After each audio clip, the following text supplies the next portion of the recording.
All right, so on September 30th, Governor Gavin Newsom signed Senate Bill SB67. So, what does this mean for California cannabis cultivation businesses? So, I'm going to break this down into the most basic terms, and then after that, we'll hear a more detailed explanation and conversation with Omar Figueroa. So, at its core, SB67 helps to create a legal framework for locality designation of cannabis. These are called terroirs, and the layman's term and kind of just the basic explanation is that cannabis, where it's grown, is going to affect how it tastes, where it's in the world, the country, the state, or even the farm that it's grown on. And it's only going to pertain to full sun-grown outdoor cannabis exposed to all the elements and cannabis that's in the ground. This is not for indoor cannabis cultivation. So currently, you hear people say, hey, this is Humboldt cannabis, or this is LA cannabis, Los Angeles cannabis. Cool, great, let me get some of that. But the more refined cannabis connoisseur, or ganjia as they're going to be called, you'll hear more about that in the end of this video here, they know there's more granularity to the location than just saying this is Humboldt cannabis or Los Angeles cannabis. They want to know, hey, which mountain in Humboldt did it come from? Or which part of the county was it grown in? And why do they want to know that? They want to know because if you're in any kind of agricultural product, especially cannabis, you know that different locations using the same genetics are going to produce a different end product. And there are many factors that impact cannabis cultivation and the products that come from that. Things like the amount of rain, the humidity, the sun intensity, the soil mineral composition, and much, much more. And an example of this you see in other industries is going to be just like the wine industry, right? You have French wines, right? They're very highly coveted around the globe, but they're not all the same and they all taste pretty different from each other. For example, you have Bordeaux wine. This is a large region on the Atlantic coast of France, and they produce great, great wines, dry, sweet white wines, red wines. But when you get a Bordeaux, you're getting a Bordeaux, and you know exactly what you're getting. Now, Champagne, which is another region in France, this is situated on the eastern side, close to Belgium and Luxembourg. They're known for their very, the sparkling wines, right? You've had champagne before. That's where it originates from. Now, you can get that other places, but if it's a French champagne, it's from there. Now, again, these are both French wines, but significantly different from each other. Now, this is going to be the same thing with cannabis. You're going to have, Humboldt County cannabis, but it could from the eastern county, part of the county, or the northern part, or from the southern-facing mountain, or at any rate, there's going to be these designations. An example we'll talk about in the end of this video is about Palos Verdes and how that's becoming another one of those areas specifically to say this cannabis is from here. Now, how will this benefit California cannabis businesses that are in these specific areas that are going to be, designated? So number one, it could increase the value of properties in these designated areas. Think about Napa Valley compared to Valley Center, which is in San Diego, right? Napa Valley has a brand and it's, distinguishable, it's designated, it's protected. People know that Napa Valley wines, they have a high good, like a halo effect to them essentially. Now, that could happen in cannabis too. When you get cannabis grown in a specific region, it could command a premium. So that's the second benefit, is that it helps to differentiate you from all the other people in this crowded cannabis industry. Now, you could potentially demand a premium for your product from consumers when they become accustomed to getting this particular cannabis from this particular area. Now, it's no secret. You walk into a dispensary, you see lots and lots and lots of brands. They're pretty much all the same. So this designation or this system that the California cannabis legislators have pushed through could help create that designation to help you command a premium. Now, this is a long-term plan. It's going to take many, many years to unfold, and it's going to be, what the future of the cannabis industry is going to be, or what it could look like in the future. Now, it's inspiring to see this long-range planning by the California government on cannabis origins. So we'll see how it all plays out. Now, if you have any questions about SB67 or need help with your cannabis business, then please reach out to us via our website at greengrowcpas.com. Click that Get Started button in the top right corner, or give us a call, 800-674 9050. Now let's hop into a more detailed discussion about SB67 with Omar Figueroa from the law offices of Omar Figueroa. On September 30th, there was a lot that happened in California. There was, I think, 4 bills that got passed, specifically Senate Bill 67 that let's just jump into that. Omar, if you could just kind of give us some color and context to why this one is so important. Yeah, Bill 67 basically codified a requirement that appellations of origin be for outdoor cultivation. It required that cannabis be planted in the ground, in open air, and with no artificial lights and no structures.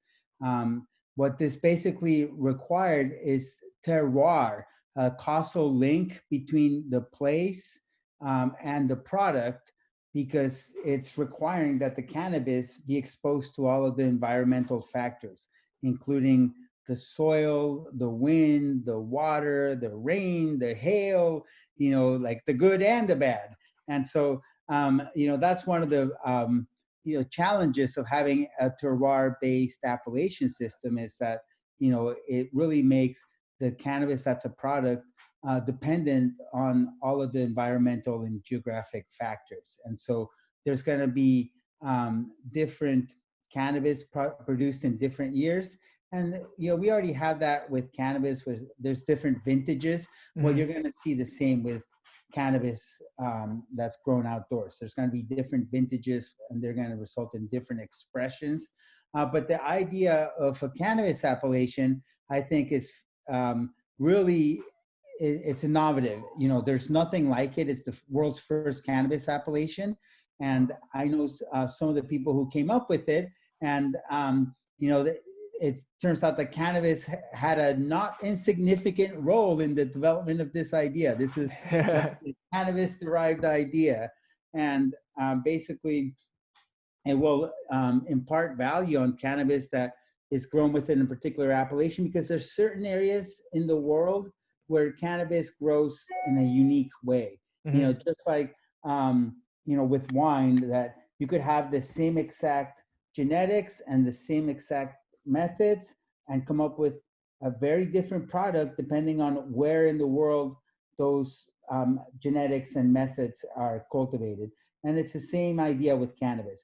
And so in order to have a meaningful terroir-based appellations of origin system, it had to be rooted in the ground itself and in the land. And this will strengthen the link between the cultivator and the land. And it allows the cultivators to claim a premium from the land. And it also makes it so that the land has to be preserved to preserve those factors that make it unique. So it's really a way of preserving the land and imparting value to the product so that the cannabis becomes an expression of the place.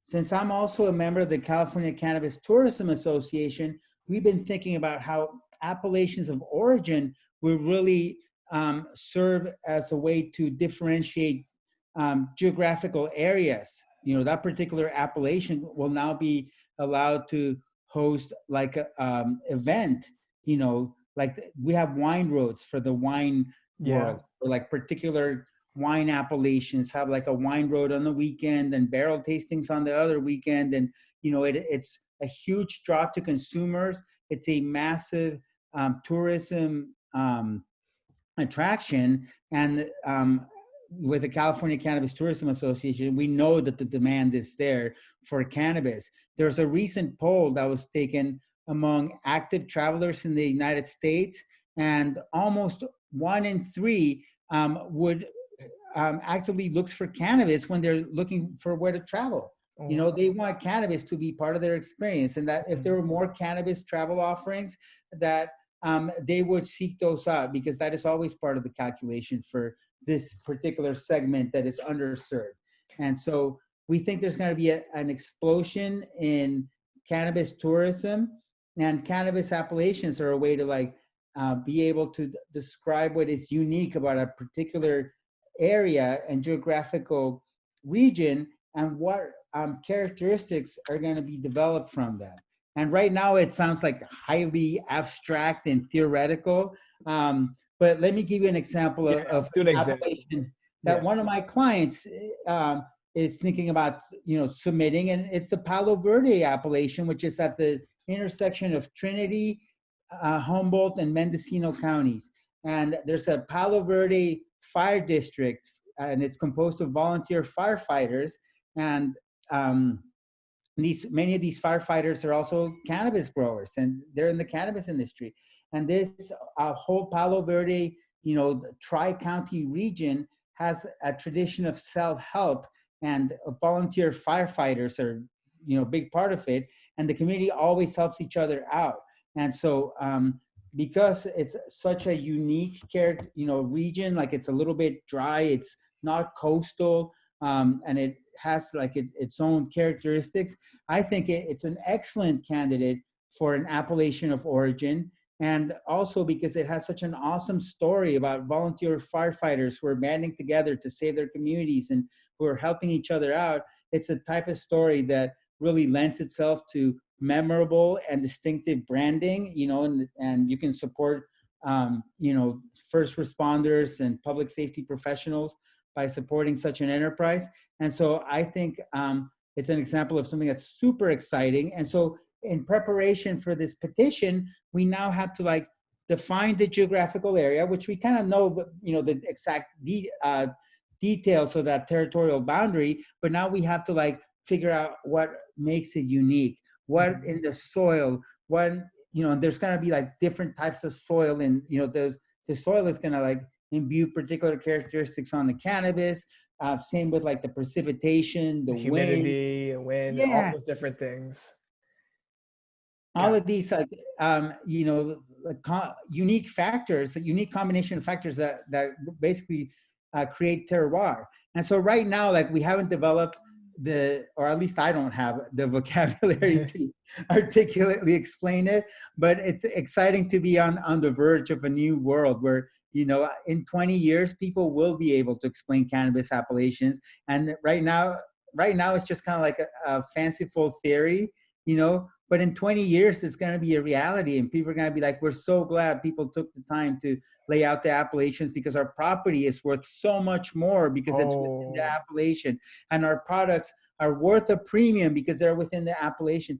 We saw those incredible effects with Napa and Sonoma County, in Sebastopol, I'm in Sonoma County, and everything on the Sonoma County side is far more expensive. And if you go to the other side of the county line, it's cheaper. And and it's the same soil, it's basically the same part of the earth with an arbitrary human-made dividing boundary. And it's really because of that tremendous marketing that Sonoma and Napa have done, and also the renowned reputation of the products associated with that region. And so I think that's the idea with cannabis appellations.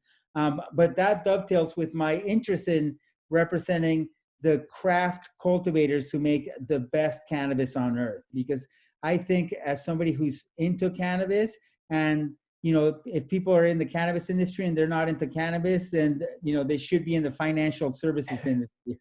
But if you can see the real green and you can appreciate it, then I think focusing, me as an ancillary services provider, I try to represent the people who grow the best cannabis, because I think they have a real passion for their craft, and it's beautiful, and life is too short to waste on working with those who are not passionate about what they're doing, especially 100%. when there's other opportunities. And 100%. And so this kind of dovetails into your ganjia thing as well, I'm guessing, right? At some point, you're gonna try to bring all the cannabis stuff together, the locality stuff together. Place of origin is gonna be very big into your ganjia thing. Oh, absolutely. At ganjia, the Master Cannabis Service is going to link together all of these different and disparate connections, or disparate elements. So they're going to put together. Right now, we don't have a professional who really can explain how to rate cannabis in a consistent way. But with the idea of the ganjia and a systematic assessment protocol that is very thorough, we are going to start developing a vocabulary to describe quality cannabis. And it's not just going to be this is the fire, because right now that is the one qualifier that is Yeah, universally understood, but it's so multivalent that it could mean anything, and it means nothing because it could mean anything. exactly. It means nothing because it can mean anything. And so once more definite vocabulary gets developed, we're going to be able to have more fine-tuned conversations about quality cannabis. But I'm really excited that the cannabis industry is progressing so quickly, and that this ganjia program, you can find out more about it at ganjia.com. Is developing, and I encourage everybody who thinks that they're a cannabis expert to be humble, because right now there's nobody, not even the people who developed the ganjia program, considers themselves qualified enough to pass the test, because it's a multidisciplinary instructional, and you have to learn everything that Frenchy Cannoli knows about hash, and everything that Nikki and Swami know about, like sampling flower, and all the other participants, before you really have the knowledge base required to be like first level ganjia. So it was Yeah. cool to work on a platform where we're trying to come up with the next level of cannabis cognoscenti, because I think the bud tenders is generally like an entry level position in the cannabis industry, Hmm. and there is no cannabis professional yet who can articulately describe cannabis. And then the other part of the ganjia, and this is exciting part from a business perspective, is they're really taught how to make money for the business. Like they're Yeah. about driving sales. A Push this. sommelier in a restaurant is really about driving alcohol sales in a place that serves alcohol with dinner. And a lot of that is customer education. It's developing the palates of the customers as you're educating them and slowly exposing them to more rarefied experiences that they may not be ready for at first, but eventually they'll get there. And it's the same thing with a ganjia. It's educating the customer base, being able to curate the menu at a place so that it'll be successful, and also you know basically educating the well, a ganja is interesting because they don't have to like necessarily work at a dispensary. They could also be a consultant. They could be an event designer. Ultimately, a ganja is an experience designer, and they're designing Yes. user experiences for people who want to use cannabis. And people don't all have the same goals when they're having cannabis experiences. You could have a super experienced user who is looking for something they've never tried before, or you could have like a novice user who just wants to have a pleasant experience but doesn't want something that is too disorienting, and they certainly don't want to end up in their hotel room like Maureen Dowd curled up in the fetal position. So there's you have to have like the entire you have to have a pretty broad people skill set to be a successful ganjia. And that's something that we discovered as we were trying to figure out how to put together the education for the ganjia. What I worked on was on how to show the prospective ganjias how to actively listening, how to actively listen. And active listening is like a skill that is taught to like healthcare professionals, or I learned it as a trial lawyer, Yeah. because in order to actively communicate with other human beings, you first have to listen to them. And as a trial lawyer, in order to listen to the jury, it all happens during voir dire when you're asking questions to the jurors. And if you're not listening closely to the jurors, they're not going to listen to you. And Hmm. so it's part of like reciprocity. Like, people will show the same respect that you show them. And if you want them to listen, you better listen first. And what we're trying to do with the ganjia is teach them how to listen very closely, so that we'll never hear the complaint that is often heard about bud tenders. They don't listen to what I want. They just come in and tell me what they want. Yep, they get pushed. Hey, this is the stuff we have to move today because it's old stock. Make sure you get it out. So, no, this is great stuff. This is good. That's Senate Bill 67 is tying into the GA stuff, and that they're refining like I said, the experience and the palate of the cannabis user. I think most people probably not tried cannabis, or they've just tried it once or twice, but that there's a whole plethora of types of experiences that you can have, from being very disoriented to happy to whatever other kind of in the spectrum of experiences. So Thank you There's very many much. people who like, which I thought was pretty interesting. Kevin Jodry of Wonder, Wonderland Farms was talking about that, but he was saying that there's many Silicon Valley creative types who like highly stimulating creative cannabis strains that like, Mm. get them going. And it's like, what we call Steve Jobs cannabis that will get the people like all like keyed up and in a creative mindset. And that's something that I think we'll see more and more. It's the functional everyday cannabis that people use to stimulate creativity.